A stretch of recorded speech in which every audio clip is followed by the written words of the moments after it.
Good evening, and welcome to WANA Live, the reading series of the Writers Association of Northern Appalachia. I'm your host, Damian Dressing. This is your other host. I'm over here this time. I pointed exactly on my screen. You're over here. Oh, you're never mind. I feel like we're Bud Abbott and Lou Costello over here, third base. Anyways, tonight we have a special guest on who we've had on before, but it's been way too long. And I want to talk a little bit about her before we bring her out. Are you ready? I am. Excellent. So tonight we have Kari Gunter-Seymour on the show again. She is the Poet Laureate of Ohio and an Academy of American Poet Laureates Fellowship recipient. Her poetry collections include Dirt Songs, winner of the 2025 Bronze IPPY Award for Poetry, the 2025 Feathered Quill Award, 2025 National Federation of Press Women Award, the 2024 POTY, probably potty, I don't know, Author of the Year Award, and Story Trade Award. I mean, that's a lot of awards. We'll have to ask about that one. Yes, absolutely. Alone in the House of My Heart. It's also another book of hers from Ohio University Swallow Press. It's the winner of the 2024 Legacy Award, the 2023 Best Book Award, and a finalist for the 2023 National Indie Excellence Award. And I'm already tired, but there's so much more that Kari has done, including publishing A Place So Deep Inside America, It Can't Be Seen, from Sheila Nagig Editions, which is a wonderful, wonderful small press run by Haley Haugen. It won the 2020 Ohio Poet of the Year Award. Actually, I think she won that. A ninth generation Appalachian, Kari is the executive director of the Women of Appalachia Project, which we'll be talking about later, and editor of its anthology series, Women Speak. Gunter-Seymour holds writing workshops for incarcerated adults and women in recovery, is a retired instructor in the E.W. Scripps School of Journalism at Ohio University, and the founder, curator, and host of Spoken and Heard, a seasonal performance series featuring poets, writers, and musicians from across the country. She is the editor of I Thought I Heard a Cardinal Sing, Ohio's Appalachian Voices, funded through the Academy of American Poets and the Andrew W. Mellon Foundation. She was selected to serve as a 2022 Dodge Poetry Festival poet and is a Pillars of Prosperity Fellow for the Foundation for Appalachian Ohio.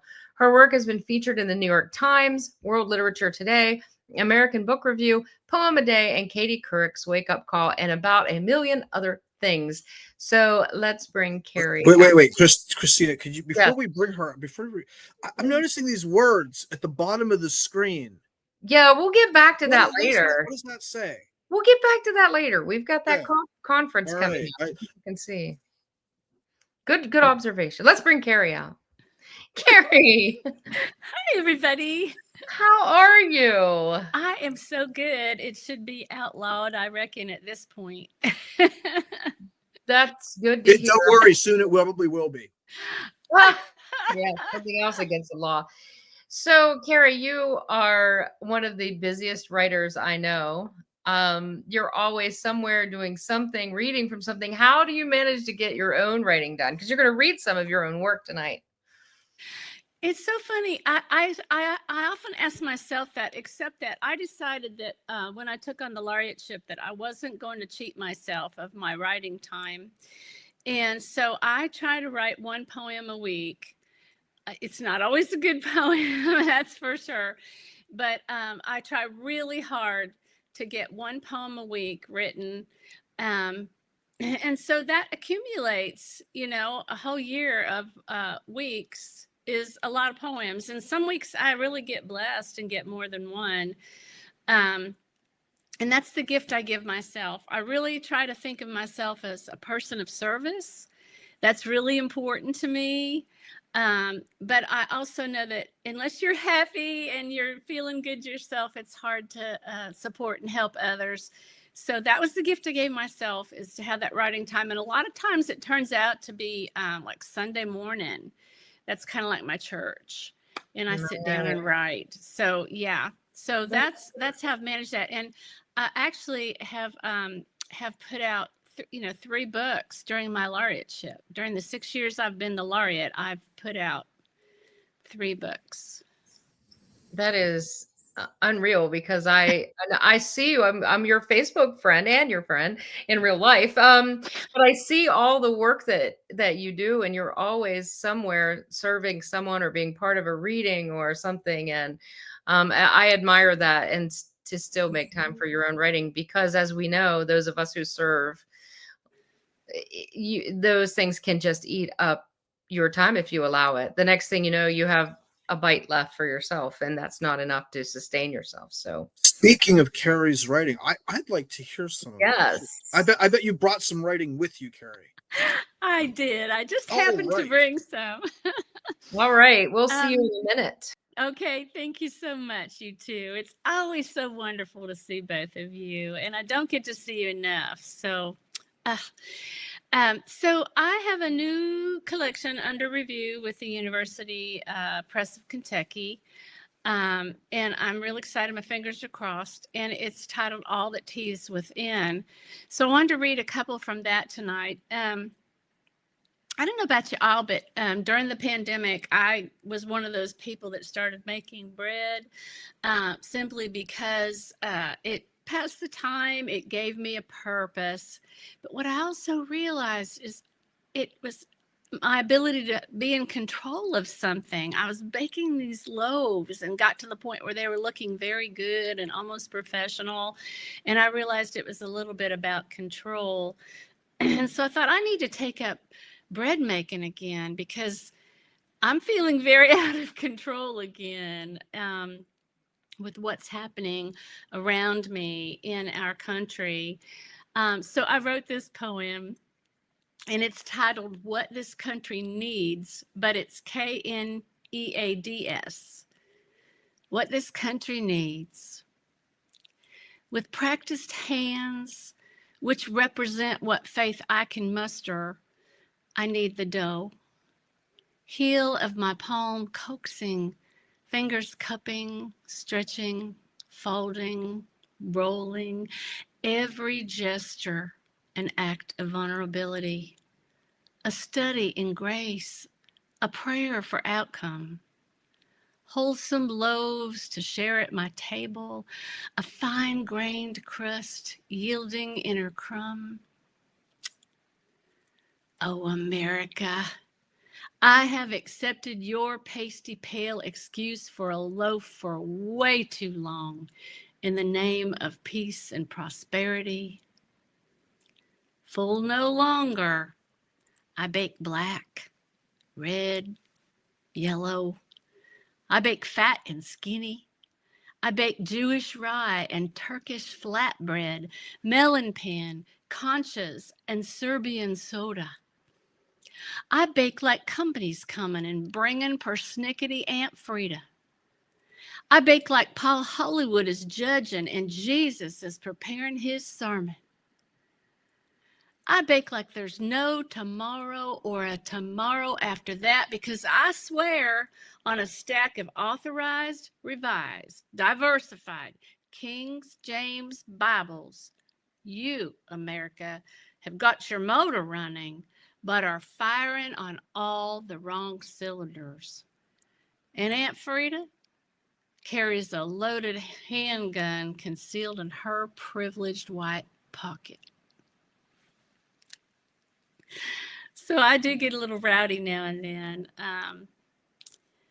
And so I encourage y'all to bake some bread. We'll find some unity in that. Maybe we can make change, slow change. I'm hoping. I'm just very much hoping. So I talked to, Christina talked a little bit about the Women of Appalachia Project when she read my bio. So I'm going to read a poem from actually last year's book. This is number 9. I guess that'd be 2 years ago. This is number 10. I'm currently working on volume 11. And I encourage you all to look it up and order a copy from Sheila Nagig.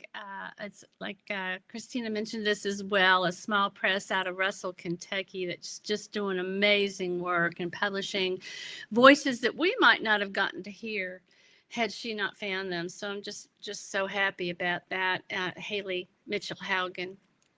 And so anytime I read, I always love to be able to invite the grandmothers into the room. And so I usually have to read a grandmother poem. So this is it. This is Our Grandmother. Our grandmother twisted silver-streaked strands into a knot pinned at the tip of her crown, draped her bird bones in cross-back aprons cut from calico, sewn on a pump pedal Singer bought brand new just after the war. Baked flaky scratch biscuits from white lily flour, spoonfuls of lard, a pinch of salt and sass, danced the flat-foot clog around an old wringer washer employed on Mondays without fail. Wielded a scythe and hoe, good as any man. Grew cabbages big as watermelons. Drew us maps, where we came from.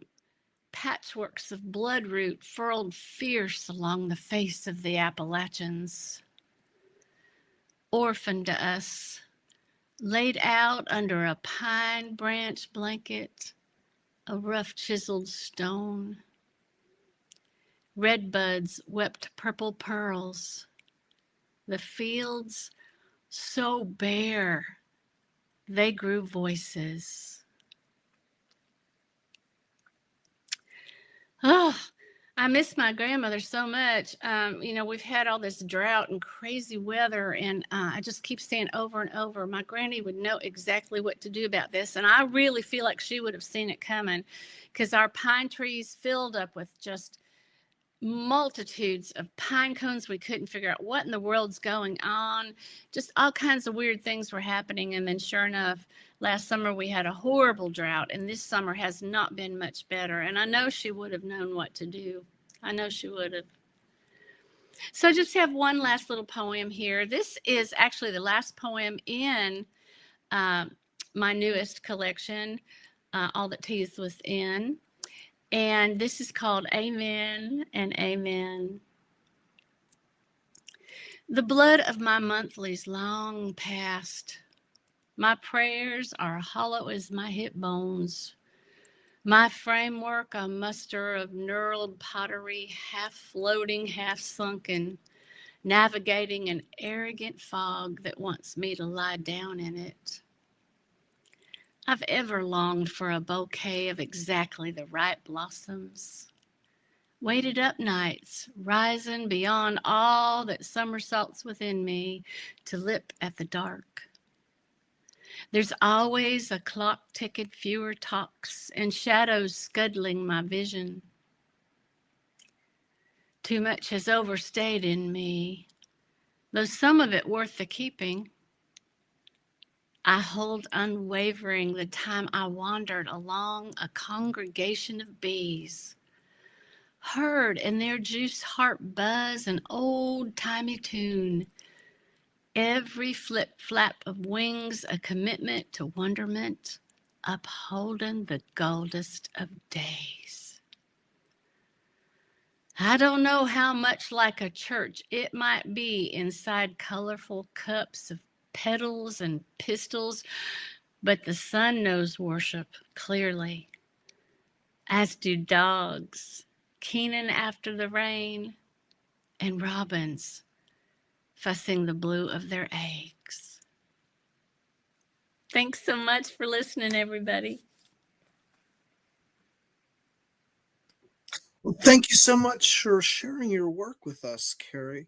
I really love the bread poem, that sort of metaphor of bread and the different, I think sometimes like the food is the closest people will get to a different culture, and maybe it's its most innocuous way to experience one.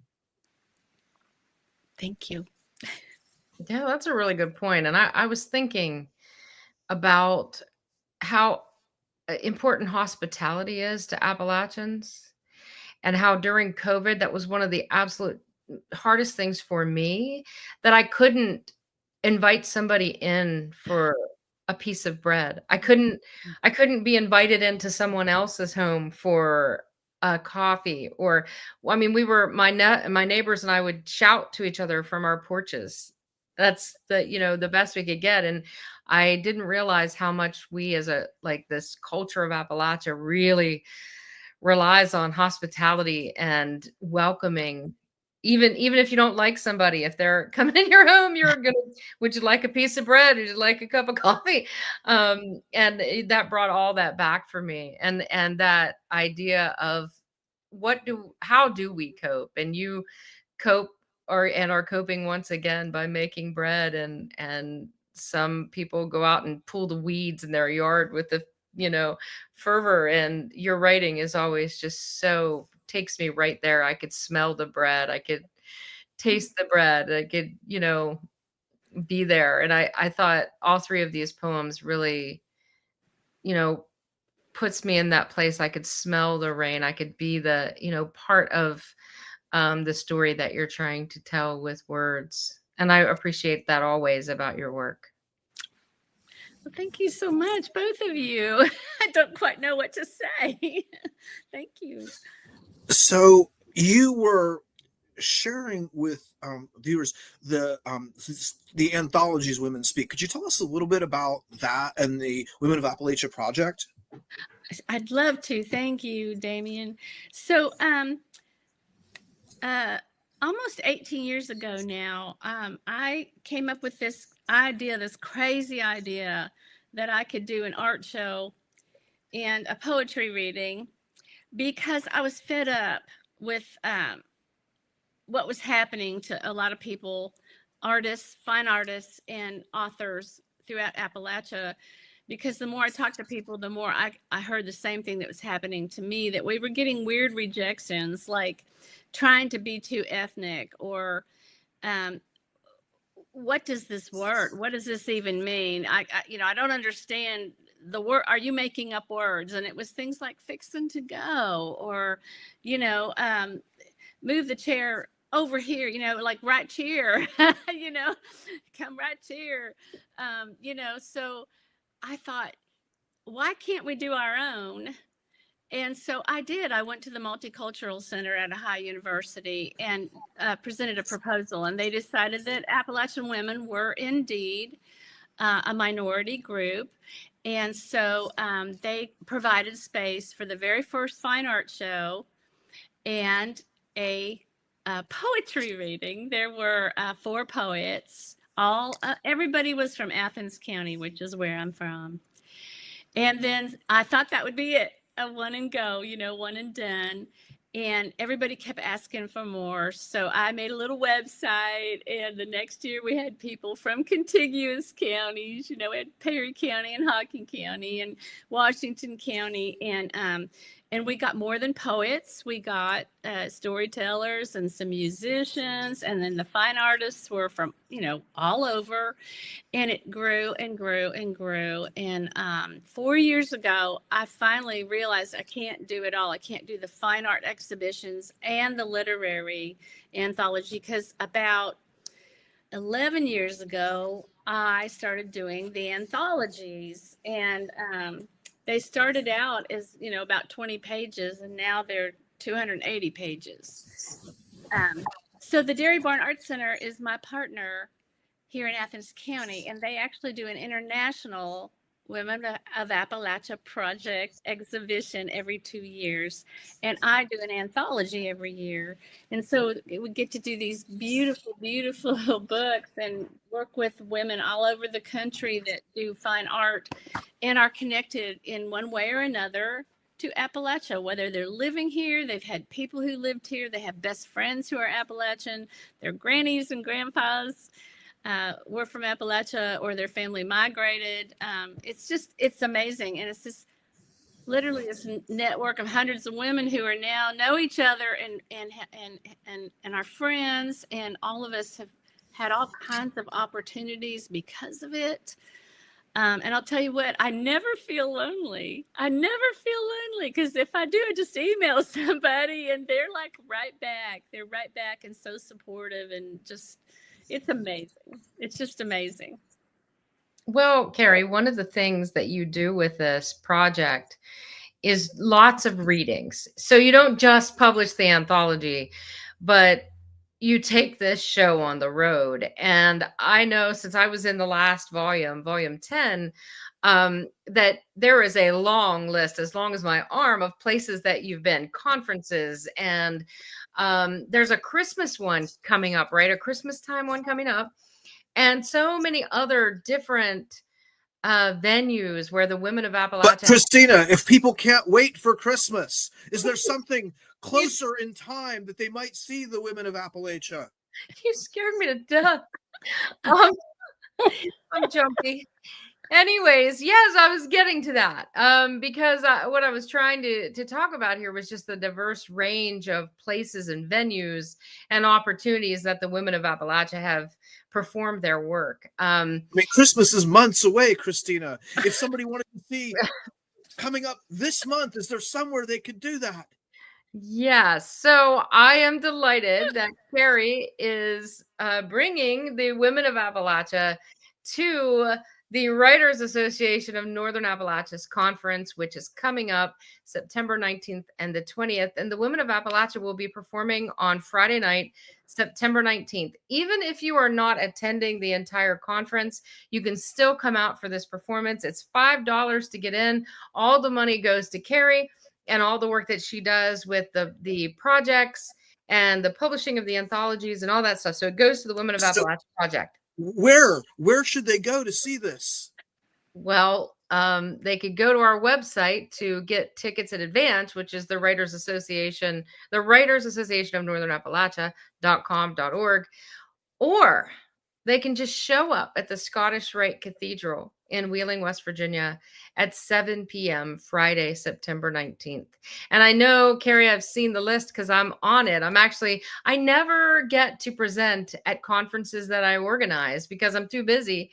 But I'm actually going to read my poem, which is in this volume and in volume 10. And there will also be some guitar playing and singing and poetry reading and a range of incredible women that will be performing on Friday night. I cannot tell you, if you haven't been to the Women of Appalachia's performances before, come out and do it. It's amazing. And you will feel uplifted, happy, something changed afterwards because you can feel the energy from this group of women, even if it's a different group of women every single time. So get out your phones and put this in your calendar. September 19th at Wheeling, West Virginia. Was that the Scottish Rite Cathedral, Christina?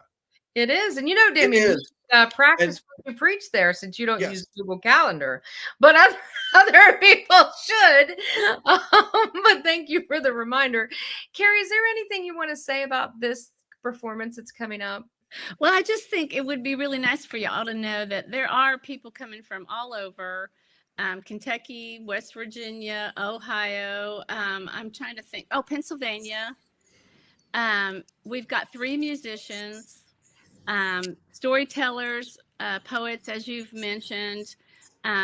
It's an amazing variety. There's a lot of diversity. We have some young people, some mid people, some older people. I mean, there's just so much diversity in everything that's going to be offered. And it goes by quickly, believe it or not. And it's Christina, you're right. I can say it because it's not just me. I mean, it's so amazing. It's so uplifting. It's, again, I'll say it again. It's like going to church.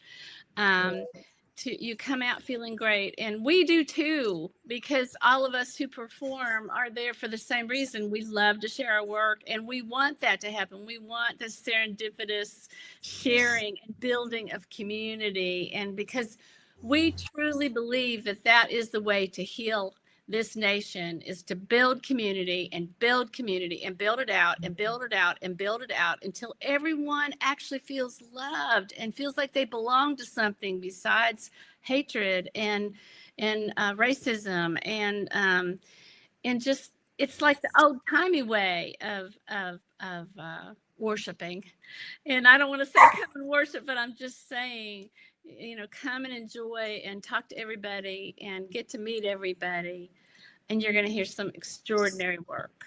And I love the way that every time the Women of Appalachia get together to perform, it creates a new story, because each each piece connects in a different way to the piece before it. And so it's a different quilt every single time. And I am like super excited that we're opening with the Women of App. And then after that, there's an open mic and then a full day of events on Saturday. So, and some of the Women of Appalachia will be with us on Saturday too. They're sticking around and coming to the conference and presenting at the conference. So please come out and enjoy this evening and the weekend with us. We are absolutely thrilled to do this. And thank you, Kari, for bringing us together, because like you, I believe in building community.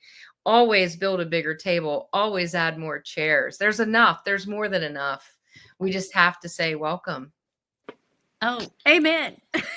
Yeah. All right. Thank you so much for making time to come on tonight. Oh my gosh, thank you both so much. It's such a joy. Thank you. Thank you for all you do. Oh, and you too. And come back anytime, Kari. Thank Always. you. You're always welcome here. All right. All right. Thanks a lot, everybody. So that's September 19th and 20th, Wheeling, West Virginia, at the Scottish Rite Cathedral. On the Friday night, the Women of Appalachia, and an open mic. And there's going to be special cocktails. They're like custom weird. Yes, there's exciting. a special pawpaw infused cocktail on Friday night. So come and try it. All right. Thank you, everybody. See you soon. Good night, everyone. See you next week.